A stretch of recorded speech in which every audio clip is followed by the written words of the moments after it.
전쟁 속에 등장하는 어떤 인물에 신격의 별명을 붙이는 것은 극히 드뭅니다.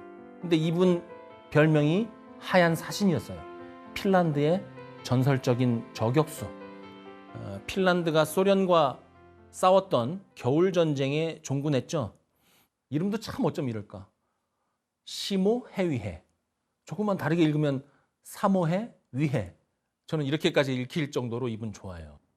이 겨울전쟁 뭡니까? 1939년 11월 30일 소련이 핀란드를 침공해서 발발한 전쟁이고 2주 만에 끝낼 수 있을 줄 알았는데 핀란드가 선전을 해서 1940년 3월 13일까지 지속되는 바람에 소련이 2차 세계대전에 참전하는 속도를 늦췄고 소련의 국제적 위신을 상당히 깎아먹었던 그런 전쟁이죠. 이 전쟁에서 시모 해위에는 역사상 가장 많은 전과를 올린 저격수로 등극합니다.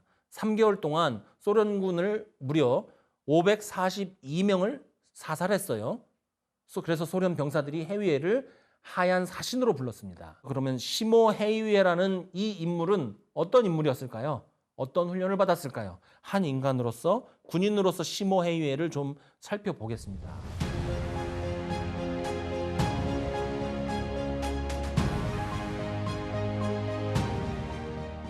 연구자들은 시모 해위에의 그 저격 능력을 전술적으로 분석해 놨는데 그 요인을 좀 말씀드리자면요. 첫 번째, 인내심이었답니다.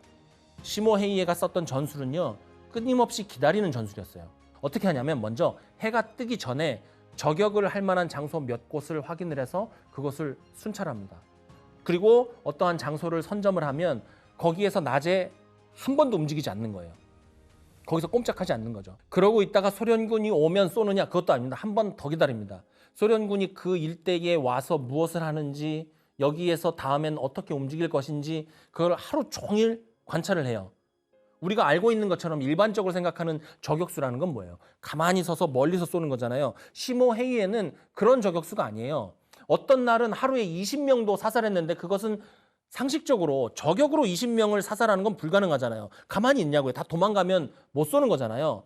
그러니까 시모 해위에는 어떻게 했냐면 처음에 말씀드렸던 것처럼 낮에 한 군데 장소를 선점을 해서 인내하면서 기다리다가 소련군이 오면 거기에서 수경할 때까지 기다리는 거예요. 수경을 하지 않는 소련군은 공격하지 않아요.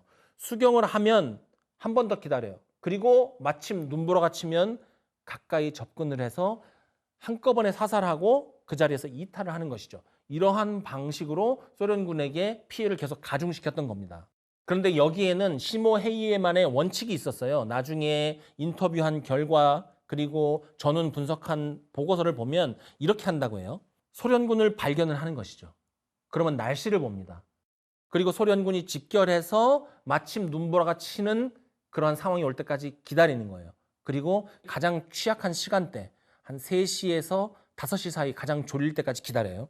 그리고 그때 가까이 소리 없이 접근하는 겁니다. 눈보라가 치니까 보이지도 않고 소리도 안 들리죠.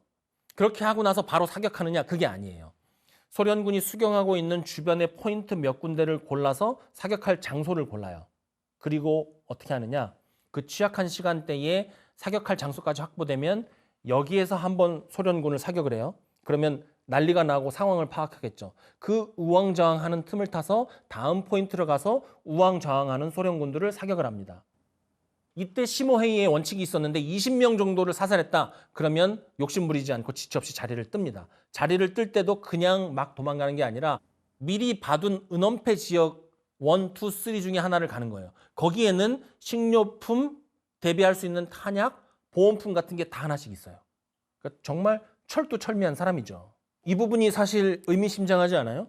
시모 헤이에가 500명이 넘는 소련군을 사살할 수 있었던 이유는 결국 500명이 넘게 사살할 때까지 그가 살아남아 있었기 때문인 겁니다. 어떻게 해야 생존율을 높일 수 있을지 끊임없이 고민했습니다. 그래서 당시에 남들이 하지 않는 창의적인 활동을 많이 해요. 예를 들면 조준경 스코프를 쓰지 않은 이유도 빛이 반사될까 봐, 혹은 그가 사냥꾼 출신이고 저격수 교육을 받지 않았기 때문에 조준경에 익숙치 않아서 그런 얘기도 있지만, 시모 헤이의 자신이 한 얘기는 뭐냐면 조준경을 쓰면, 스코프를 쓰면 조금이라도 위로 올라와야 되잖아요. 조준경이 위에 달려 있으니까 몇 센치라도 올라올 거 아니에요. 그러면 적에게 피격당할 확률이 요만큼이라도 높아진다는 거죠. 그걸 피하기 위해서 조준경을 쓰지 않았다고 하니까 얼마나 저격에 진심이었는지 알 수 있습니다. 이제 시모 헤이에가 인간으로서는 어땠는지 좀 보도록 하겠습니다. 시모 헤이에는 워낙 유명한 인물이기 때문에 전문 연구자가 있어요. 그런데 전문 연구자들이 깜짝 놀라는 사건이 하나 발생하는데, 2018년에 시모 헤이에의 숨겨졌던 노트가 발견된 거예요. 이전까지 알려지지 않았던 노트예요. 이것이 어떻게 가능하냐면 워낙 과묵하고 자기 자신을 피하라거나 자기 자신이 했던 일들을 떠벌리기 좋아하지 않는 사람이었습니다.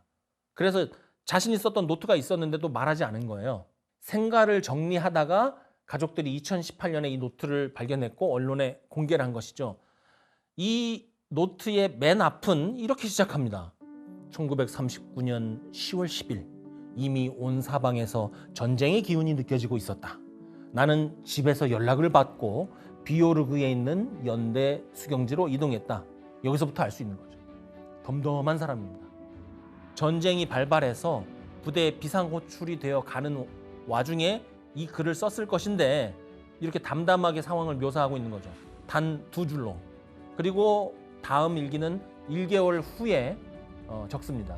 여기에 뭐라고 돼 있냐면 11월 30일 새벽 3시 러시아가 포를 쏘기 시작했다. 그리고 그 뒤에는 자기 자신이 어디에 있었는지, 그리고 앞으로 어디로 갈 예정인지 정도를 적습니다.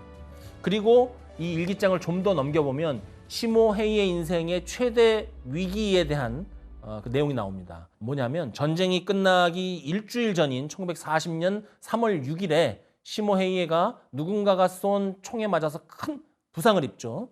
이때 얼굴 왼쪽 부근을 맞아서 그쪽이 완전히 뭉개지다시피 한데, 우리가 잘 알고 있는 사진 속 시모 헤이의 얼굴의 부상이 이때 발생한 겁니다. 이때 이렇게 썼어요. 나는 지휘관이 도착하기 몇 분 전에야 눈을 떴다. 의무병은 소리치고 있었고 지휘관은 나의 손을 잡고 있었다.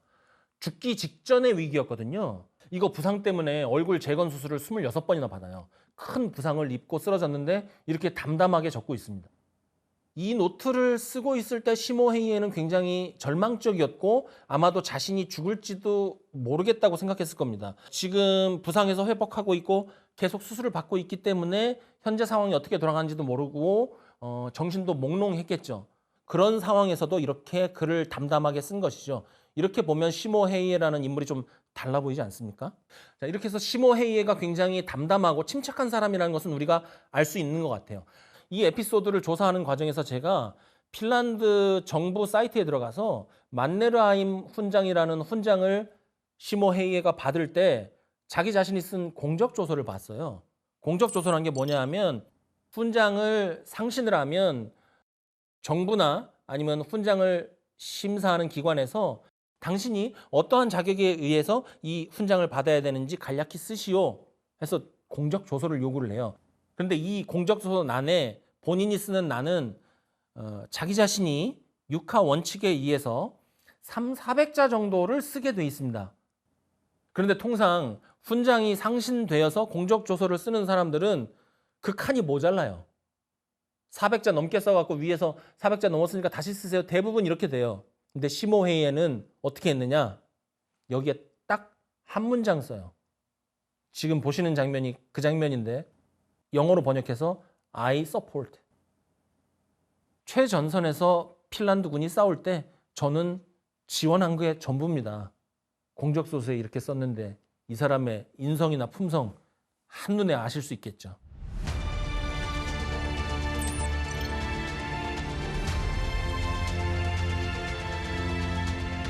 정말 핀란드가 시모 헤이에를 전쟁 영웅으로서 예우했는가? 결론부터 말하자면 그렇습니다. 아무래도 훈장 주는 순서대로 전쟁 영웅이라고 보면 되지 않을까요? 핀란드군의 총사령관 만네르하임, 대통령, 전선 총사령관, 그리고 네 번째로 시모 헤이에가 구국 훈장을 받습니다. 그리고 이렇게 훈장 주고 끝난 게 아니라 헤이에 대한 진정한 마음으로부터 우러나온 존중, 인정 이런 것이 그가 죽을 때까지 계속됩니다. 죽을 때까지 그 사람을 존중한 이유는 죽을 때까지 그가 존중할 만한 모습을 보였기 때문이기도 하겠죠. 시모 헤이에가 나오는 인터뷰 기사의 말미에는 항상 겸손하다, 진실하다, 말이 적다 등의 수사 여구가 붙었습니다. 이거 굉장히 어렵습니다. 온갖 방송 언론에서 찾아와서 떠받드는데 말 적기가 힘들어요. 헤이에는 엄청나게 겸손했습니다. 전쟁 영웅인 자신을 찾아오는 사람 모두에게 낮은 자세로 반기고 그들이 하는 질문에 모두 답을 해줬다고 해요. 핀란드 군과 핀란드 국민이 시모 헤이에를 어떻게 생각했고 어떻게 예우했는지 살펴봤다면 적이었던 소련군은 헤이에를 어떻게 생각했는지 살펴볼 필요가 있습니다. 사신이라는 별명을 붙여서 모두가 두려움에 떨었다. 이렇게 우리는 알고 있고 기록되어 있는데 시모 헤이에가 분명히 우수하고 전투력이 뛰어난 저격수인 것은 맞지만 시모 헤이에가 아무리 저격을 잘한들 시모 헤이에 무서워. 어떻게 정말 이렇게 떱니까? 소련군도 군인인데 두려움에 떤다는 것은 하나의 문학적인 표현이죠. 시모 헤이에의 공적을 깎아내리는 것은 아니지만 소련군이 그를 무서워해서 벌벌 떨었다. 모든 소련군이 시모 헤이에를 잡기 위해서 총력을 기울였다. 이것은 핵심부터 말씀드리자면 사실이 아니죠. 이것은 왜곡된 이미지입니다.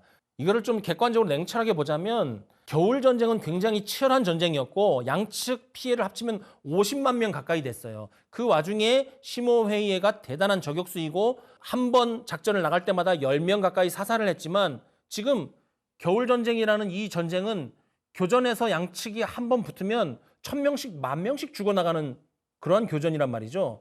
시모 헤이에의 그 공적이 굉장히 뛰어나고 그 후의 행적이나 아니면 군인으로서의 본연의 모습이 존경받아 마땅하지만 모두가 그가 무서워서 벌벌 떨었고 겨울 전쟁의 그 향방에 시모 헤이에의 저격이 큰 영향을 미쳤던 것은 아니라고 우리는 판단을 할 수 있습니다. 그렇다면 왜 핀란드는 또 핀란드의 언론과 방송은 헤이에를 위대한 저격수로 띄우고 하얀 사신으로 만들었으며 그를 강조하고 그의 이미지를 차용했던 것일까요? 전쟁의 저격수만 영웅은 아니잖아요. 공병, 지뢰탐지병, 통신병, 유선 가설병, 전선에서 이름 없이 쓰러져간 보병들이 얼마나 많습니까? 근데 저격수 얘기가 참 이렇게 많은 것도 우리가 관심을 가질 필요가 있어요. 왜 국가는, 사회는, 그리고 방송 언론은 영웅을 원하는가? 특히 저격수처럼 이미지를 활용하기 좋은 영웅을 만들어내는가? 국가와 정부의 입장에서 영웅을 만들기가 굉장히 좋습니다. 저격수가요. 이 부분이 좀 흥미로운 포인트죠. 국가나 정부가 하는 사고체계라는 게 이런 것이죠. 침략을 당한 국가의 시민의 입장에서는 폭력에 대한 혐오가 굉장히 높죠. 그것을 회피하고 싶고 그런 것을 보면 막 증오심이 들고 그런데 침략을 당한 국가라고 하더라도 이 전쟁을 홍보할 필요가 있단 말이죠. 국민의 힘을 모으기 위해서. 그렇다고 그 전쟁터를 그대로 보여줄 수는 없어요. 그러면 이 저격수를 쓰는 거예요. 저격수라는 것은 가능한 한 피와 그 전투 현장에서 멀리 떨어질수록 우수한 거잖아요. 그러니까 이 저격수를 방송이나 아니면 국가 홍보수단에서 집중 조명을 하면 될 수 있으면 전장에서 멀리 떨어진 그 안전해 보이고 깔끔해지는 지역을 가지고 전쟁을 홍보할 수가 있는 거예요. 그러니까 조금 정리를 하자면 전쟁을 하고 있는 특히 침략을 당한 입장인 국가나 정부는 전쟁, 작전, 전투, 전술 같은 전쟁의 폭력성으로부터 눈을 돌릴 수 있게 되는 거고 저격수라든지 아니면 또 전차병, 폭파병, 특수부대원 이런 특수한 캐릭터를 가진 인물을 가지고 방송, 영화를 만들면 그 현장이 이해되는 것 같은 착각에 빠지는 거죠. 나머지 복잡한 묘사를 안 해도 되는 거예요. 인사, 정보, 작전, 군수, 양측의 계획, 작전 준비, 어떤 그 안에서의 인간관계 이런 거를 전부 다 블러 처리를 할 수가 있다는 거죠. 그리고 저격수는 중간에 한 번씩 빵빵 터트려 주잖아요. 그러니까 영화나 방송의 소재로 아주 좋은 거죠. 그러니까 시모 헤이에는 분명 전쟁 영웅이 맞습니다. 맞지만 어느 정도 만들어진 영웅인 것이죠. 분명히 영웅이 될 자질을 갖고 있고 그러한 역할을 했어요. 인간적으로도 아주 존경할 만합니다. 하지만 겨울 전쟁에는 시모 헤이에 말고도 수많은 영웅이 있다는 것이죠. 그들을 잊지 말자는 얘기를 저는 하는 겁니다. 방송 언론을 통해서 드러나는 그 영웅들 말고도 전쟁사나 전투 사례를 연구하다 보면 수많은 영웅들을 찾을 수 있습니다. 역사와 사실을 단순하게 임팩트 있게 전달하다 보면 정말 시청자, 국민들이 단순해지고 임팩트만 바라게 되는 그러한 역효과도 있어요. 물론 그것 말고 다른 대안이 딱히 없기 때문에 매체들이 영웅 만들기를 하는 것이니까 그것을 탓하는 것은 아닙니다. 하지만 영웅이든 천재든 그 공적이나 성과를 너무 과장하고 신격화하면 우리가 정말 보고 들어서 배워야 될 실질적인 내용이 쏙 빠지니까 우리가 실체를 들여다보자는 것입니다. 오늘은 여기까지입니다. 감사합니다.